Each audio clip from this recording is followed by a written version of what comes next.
नमस्कार दोस्तों, एडुसाइन आईएएस की यूट्यूब चैनल पे आप सभी का स्वागत है। आज के हमारा डिस्कशन का टॉपिक है डिक्लाइन ऑफ मुगल। ये मॉडर्न इंडियन हिस्ट्री जो स्टार्ट होता है दो हिस्सों में बांटा जाता है 1707 से लेकर के 1857। ये जो फेज वन है, this phase one is the story about colonisation of India.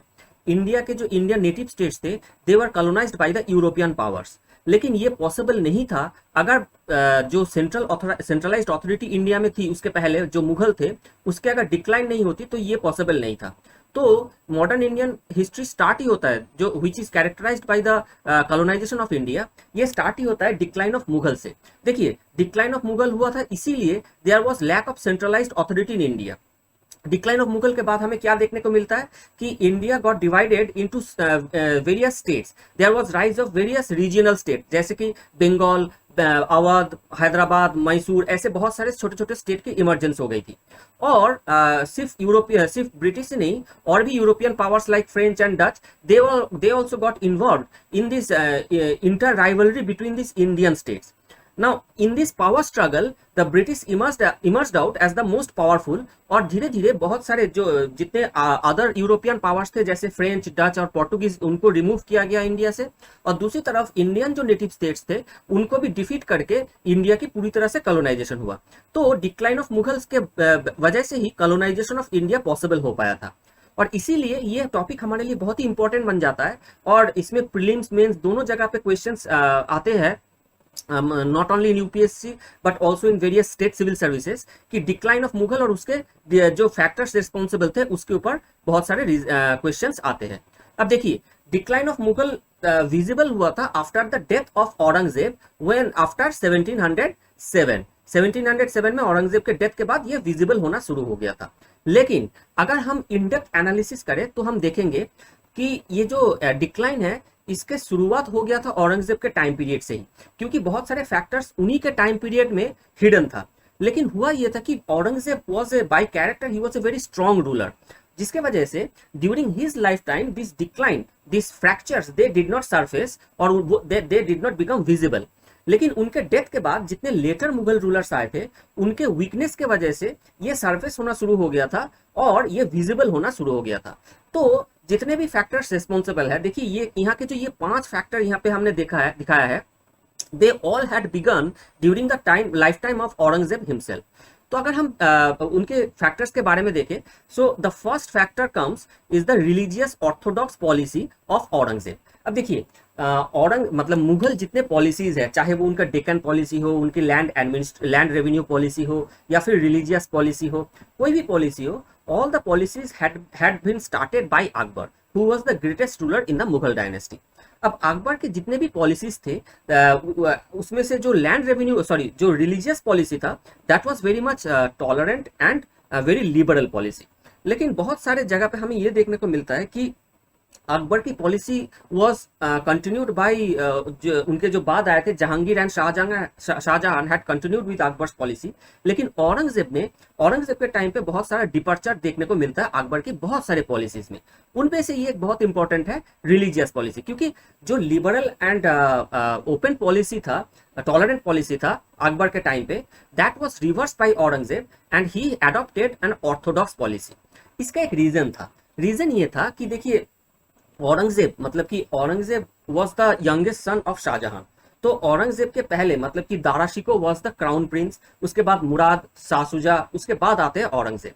तो इन दिस पावर स्ट्रगल मतलब कि Aurangzeb was not suppose to become the ruler, लेकिन वो उनको पावर के जो एम्बिशन था, इस एम्बिशन को फुलफिल करने के लिए he took the support of the Islamic maulvis who were orthodox in nature.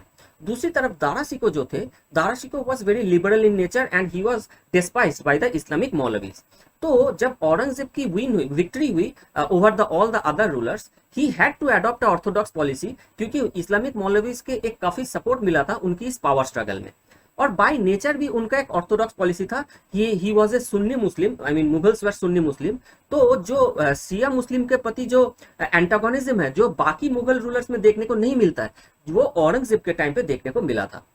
अगर हम उनकी ये जो ऑर्थोडॉक्स पॉलिसी है या फिर रिवर्सल ऑफ अकबर्स पॉलिसी है, इसको अगर हम देखें तो बहुत सारे पॉइंट्स ऐसे आते हैं, जैसे कि अकबर ने कुछ प्रैक्टिस स्टार्ट किया था। एक था तुलादान, दूसरा था झरोखा दर्शन। दिस वाज रिवर्स और this was abolished by Aurangzeb. दूसरी तरफ जो म्यूजिक, सिंगिंग, ये इसको मतलब कि पेंटिंग, इन चीजों को बहुत ही इंपॉर्टेंस मिला था ड्यूरिंग अकबर और जहांगीर और शाहजहां। वही देखा जाता है औरंगजेब के टाइम पे इन सारे चीजों को फॉरबिड किया गया था। म्यूजिक वॉज फॉरबिडन, पेंटिंग भी बहुत सारा व्हाइट वॉश कर दिया गया था क्योंकि इसको अन इस्लामिक माना जाता था। बहुत सारे टेम्पल के डिस्ट्रक्शन भी हुआ था which was abolished by Akbar. जैसे कि बहुत ही दो एग्जाम्पल बहुत ही इंपॉर्टेंट है, एक है काशी विश्वनाथ टेम्पल ऑफ बनारस और दूसरा है केशव राव टेम्पल ऑफ मथुरा। इन दोनों की डिस्ट्रक्शन हुई थी। दूसरी तरफ जो forceful conversion of the people, जो प्रिजनर ऑफ वॉर होते हैं, जिसको एबोलिश किया गया था मतलब अकबर द्वारा, that was also restarted by Aurangzeb. और देखिए और कुछ प्रैक्टिसेस जैसे कि jizya tax, pilgrimage tax which was abolished by Akbar क्योंकि ये डिस्क्रिमिनेटरी टैक्स था towards the non Muslim, they were reimposed by Aurangzeb. ठीक है, ऐसे बहुत सारे मतलब कि औरंगजेब ने अपने आप को जिंदा पेड़ कहा, द लिविंग सेंट। उनके ये भी ऑर्थोडॉक्स पॉलिसी था। औरंगजेब ने देखिए बीजापुर और गोलकुंडा में अटैक किया था, तो ये तो एक तरफ उनका ये डेक्कन पॉलिसी का पार्ट होता है for the expansion of Mughal empire. लेकिन दूसरी तरफ ये भी माना जाता है कि ये भी उनका एक रिलीजियस ऑर्थोडॉक्स पॉलिसी में आता है। जैसे कि ये बीजापुर और गोलकुंडा के जो रूलर थे वो भी मुस्लिम रूलर थे, लेकिन वो शिया रूलर थे। लेकिन क्योंकि औरंगजेब सुन्नी थे तो उनका एक इंटॉलरेंस इस काम से, इस पॉइंट से झलकता है, तो इस वजह से भी उन्होंने अटैक किया था। ठीक है ना, तो उनके बहुत सारे ऑर्थोडॉक्स पॉलिसी की वजह से बहुत सारे जो नॉन मुस्लिम्स थे जो मुगल के एलाई हुआ करते थे, जैसे कि राजपूत, सिख।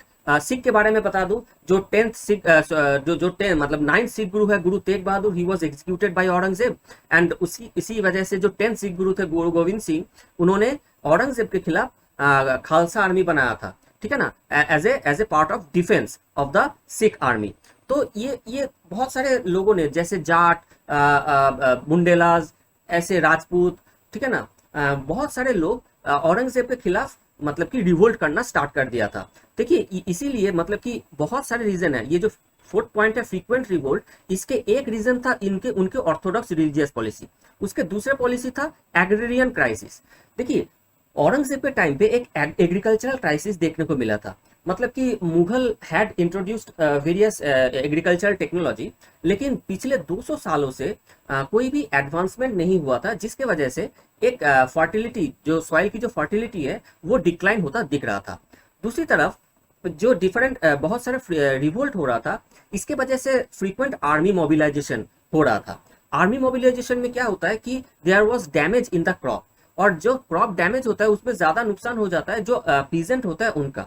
लेकिन उनकी इस डैमेज उनको कंपेंसेट करने के लिए भी औरंगजेब ने कोई बंदोबस्त नहीं किया, जिसके वजह से बहुत सारे लोगों ने एग्रीकल्चर छोड़ दी, जिसके वजह से एग्रीकल्चर प्रोडक्शन डाउन होने लगा। ऐसे क्योंकि अब प्रोडक्शन जब डाउन होता है तो इसमें स्टेट रेवेन्यू में काफी नुकसान होता है। दूसरी तरफ देखिए ये जो रिवोल्ट होता है, ये जो रिवोल्ट हो रहा था, रिवोल्ट के वजह से भी अच्छा, रिवोल्ट का एक और रीजन ये था उनके डेक्कन पॉलिसी। देखिए Deccan policy, under Deccan policy Aurangzeb का जो रूलिंग पीरियड था that can be divided into 2 phases.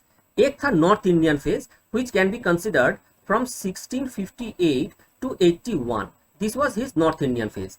दूसरी तरफ 1682 में वो डेक्कन पहुंच जाते हैं और उस वहीं पे जिंदगी के लास्ट के 25 ईयर्स वो वहां पे बिताते हैं, क्योंकि उनको डेक्कन में अपने एम्पायर को एक्सपैंड करना था। और इसीलिए देखने को मिलता है औरंगजेब के टाइम पे मुगल डायनेस्टी और मुगल एम्पायर सबसे ज्यादा एक्सटेंडेड हो गया था almost in entire India except for the deep south. अब देखिए क्योंकि बहुत ज्यादा एक्सपेंशन हो गया था तो डेक्कन में बहुत सारा रिवोल्ट होने लगा, और उस रिवोल्ट को क्रश करने के लिए, क्योंकि औरंगजेब का एक सस्पिशियस कैरेक्टर था, क्योंकि और इसीलिए वो हमेशा एक दूसरी जगह पे वो घूमता रहता था टू क्रश द रिवोल्ट, जिसके वजह से उन्होंने क्या किया, अपने जिंदगी के आखिरी के 25 साल उन्होंने वहीं पे बिता दिया और दिल्ली वापस आ ही नहीं पाए। इसके वजह से क्या हुआ कि नॉर्थ इंडिया में जितने मुगल ऑफिशियल्स थे they started to become oppressive, और वो जो पीजेंट्स थे उनको ज्यादा एक्सप्लॉइट करने लगे। जब पीजेंट्स की एक्सप्लॉयटेशन होने लगा तो इसके वजह से भी बहुत सारे पीजेंट रिवोल्ट होने लगा, ठीक है। तो और that also added to this agrarian crisis. तो देखिए ये सारे रीजन हैं जिसके वजह से बहुत सारा रिवोल्ट होने लगा। अब जो रिवोल्ट होता है, जब रिवोल्ट होता है तब दो तरफ से दो तरीके से स्टेट को लॉस होता है। एक होता है due to the revolt there is loss of revenue, क्योंकि कोई भी प्रोडक्शन ठीक से नहीं होता है, कोई भी बिजनेस ठीक से नहीं हो पाता है, there is total chaos and disorder, तो कोई भी प्रोडक्शन नहीं होता है, इसलिए स्टेट रेवेन्यू कम हो जाता है। दूसरी तरफ किसी भी रिवोल्ट में there is loss of men and material, तो उस तरफ से भी स्टेट को एक काफी नुकसान होता है। तो ये सारा रीजन था रिवोल्ट के लिए। तो उसके बाद जो रीजन आता है देखिए jagirdari crisis, this is one of the very important reason. अब देखिए आप लोगों को तो पता होगा, हमने मुगल में मनसबदारी, जो मुगल एडमिनिस्ट्रेशन सिस्टम है उसमें जागीरदारी को हमने डिस्कस किया था, व्हाट जागीरदारी वाज। तो अब देखिए जैसे कि during Aurangzeb Mughal empire India के डेक्कन में भी एक्सटेंड हो गया था, तो यहाँ पे जो लैंड ग्रांट हो रहा था उन जागीरदार को हो रहा था। अब देखिए डेक्कन में ज्यादा प्रोडक्शन है नहीं, तो यहाँ पे जितने भी जागीरदार थे, this jagirdar did not have much revenue, ठीक है ना। और वो इसीलिए वो लोग सब लोग नॉर्थ इंडिया जाना चाहते थे। तो देयर एक इंटर राइवलरी, एक कंपटीशन, इंटेंस कंपटीशन देखने को मिल गया था अमंग द जागीरदार्स कि कौन नॉर्थ इंडिया में ट्रांसफर हो सके, ठीक है ना। तो इसके वजह से एक फैक्शनल राइवलरी देखने को मिला था, which started to become visible after Aurangzeb. दूसरी तरफ देखिए क्या हुआ था कि during the time of Akbar, जब जिन्होंने ये एडमिनिस्ट्रेटिव सिस्टम एस्टेब्लिश किया था, वहां पे मनसबदार को जो बनाया गया था, मनसबदार की जो एफिशिएंसी है उनको मेंटेन करने के लिए दो चीज रखा गया था। एक था दे वर ट्रांसफरेबल, ठीक है ना, और दूसरा था दे वर नॉन हेरिडिटरी। ये दो पॉइंट बहुत ही इंपॉर्टेंट होता है to maintain the efficiency of the administrative mechanism. लेकिन क्योंकि औरंगजेब के टाइम पे number of jagirdars increased a lot, जिसके वजह से मेंटेनेंस और the management of the jagirdars became a huge problem. तो जिसके वजह से इसको कहीं कहीं पे हेरिडिटरी बना दिया जाने लगा, और जब हेरिडिटरी बन जाता है तो उसके एफिशिएंसी कम होने लगता है, जो क्योंकि बिकॉज ऑफ हेरिडिटरी नेचर एक मेरिटोक्रेटिक सिस्टम बिकम्स हेरिडिटरी और इनएफिशिएंट, और इस वजह से मुगल जो एडमिनिस्ट्रेशन था उसकी डिक्लाइन होने लग गया था, उनका कोलैप्स होने लग गया था। तो देखिए ये सारा रीजन, ये सारा फैक्टर्स औरंगजेब के लाइफ टाइम से ही स्टार्ट हो गया था। इसके अलावा अगर हम देखें तो देखिए highly centralised administration was one of the main important reason, क्योंकि देखिए all the power were concentrated in the hand of the rulers only and the rulers were sitting in Delhi, ठीक है ना। और बाद में जब डेक्कन में शिफ्ट हो गए थे वो, तो डेक्कन में तो इसके वजह से because of lack of decentralisation इतने बड़े एम्पायर को प्रॉपरली गवर्न करना पॉसिबल नहीं था, एंड इट वाज इनएविटेबल कि ये इतना सेंट्रलाइज्ड एक एडमिनिस्ट्रेशन कभी ना कभी तो कोलैप्स करना ही था। खास करके जब रूलर की वीक रूलर जब पावर में आ जाते हैं तो ऐसे सेंट्रलाइज्ड एडमिनिस्ट्रेशन को मेंटेन करना पॉसिबल नहीं होता है। जो नेक्स्ट रीजन आता है that is weak later rulers. Aurangzeb तक तो ठीक था, Aurangzeb himself was a very strong ruler, लेकिन उनके बाद जितने भी लेटर रूलर्स आए थे they were very weak in nature. खासकर Muhammad Shah had remained in power from 1719 to 1748, और ये कहा जाता है कि मोहम्मद शाह के टाइम पे जितना ज्यादा, सबसे ज्यादा डिक्लाइन हो गया था मुगल का, सबसे ज्यादा डैमेज हो गया था, और इसी वजह से उनके बाद मुगल के जो इस डैमेज को रिपेयर करना या इससे रिकवर हो पाना पॉसिबल ही नहीं था, ठीक है ना। तो the weak later rulers were hugely responsible. जो नेक्स्ट रीजन आता है फॉरेन इन्वेजन। देखिए यही मोहम्मद शाह के टाइम पे एक बहुत ही इंपॉर्टेंट फॉरेन इन्वेजन होता है in the year 1739 in the form of Nadir Shah. तो देखिए क्या होता है कि इंडिया में जब भी कोई भी सेंट्रलाइज्ड अथॉरिटी वीक पड़ जाता है तो उससे क्या होता है कि इंडिया में हमेशा कभी ना कभी फॉरेन इन्वेजन हुआ है जब भी सेंट्रल अथॉरिटी वीक पड़ा है। एंशिएंट पीरियड से ये हमें देखने को मिला है। फॉर एग्जांपल जब मौर्यन की डिक्लाइन हो गई तो फिर इंडिया में 4 फॉरेन इन्वेजन हुआ। जब गुप्ता का डिक्लाइन हो गया तो हुनाज इन्वेजन हुआ। जब राजपूत थोड़ा वीक पड़ गए थे तो टर्क्स की इन्वेजन हुआ। जब फिरोज शाह तुगलक की डिक्लाइन हो गई, फिरोज शाह तुगलक के डेथ के बाद तुगलक की डिक्लाइन हो गई थी तो तैमूर शाह की इन्वेजन हुआ। अब मुगल की डिक्लाइन हो रहा है तो नादिर शाह की इन्वेजन हुआ। तो this invasion also totally destroyed the reputation the reputation of the Mughal.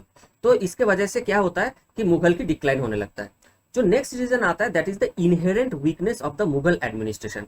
ये जो इनहेरेंट वीकनेस है, मतलब ये औरंगजेब के टाइम पे या उनके बाद इसकी इमरजेंस नहीं हुई थी, ये that was inheriting from the very beginning, and this was the dynastic rule. Dynastic rule में क्या होता है ना कि the system becomes dependent on a single person, और जब सिंगल पर्सन के ऊपर डिपेंडेंट हो जाता है और वो जब वीक पड़ जाता है तो सिस्टम की डिक्लाइन होने लगता है, दैट इज इनएविटेबल। तो इसीलिए देखिए जितने भी एम्पायर, बड़े एम्पायर पूरे वर्ल्ड में इमर्ज हुआ था एंशिएंट टाइम से, उनका कभी ना कभी डिक्लाइन हुआ ही था। So Mughal were also suppose to be decline, अगर आज नहीं तो कल तो डिक्लाइन होना ही था, क्योंकि इनके जो इनहेरेंट वीकनेस था ये भी एक बहुत बड़ा रीजन था। और लास्ट पॉइंट जो आता है lack of nationalism.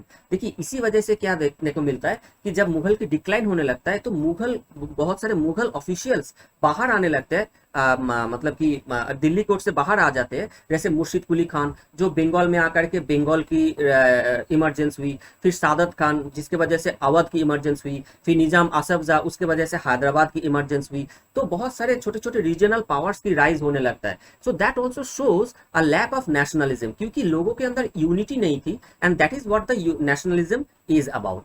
So this is all about the factors responsible for the decline of Mughal. आगे चल के हम जो लेटर मुगल रूलर्स है, जो वीक रूलर्स है, उनके बारे में हम डिस्कस करेंगे। Thank you.